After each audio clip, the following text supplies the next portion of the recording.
escalators are actually from the old Burlington Coat Factory. You just moved them over. Okay, so these will be the escalators at Round 1 Entertainment at the Millcreek Mall.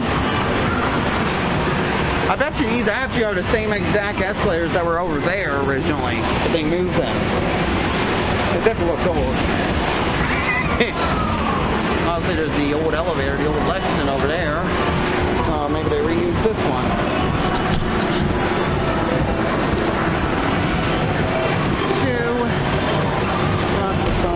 Yeah, look at that logo. The old Schindler compass. If it were the new one, it'd be the larger logo. Yeah, I think these are the same exact escalators that were here back in the days of Burlington Coat Factory. I bet you they are. Look. Down here. Oh, we got a Pong. I'm gonna try that out, see how that's like. Very first video game ever.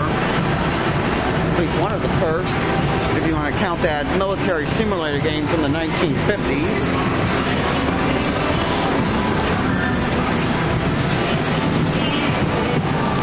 I'm going to get copyright, I bet you.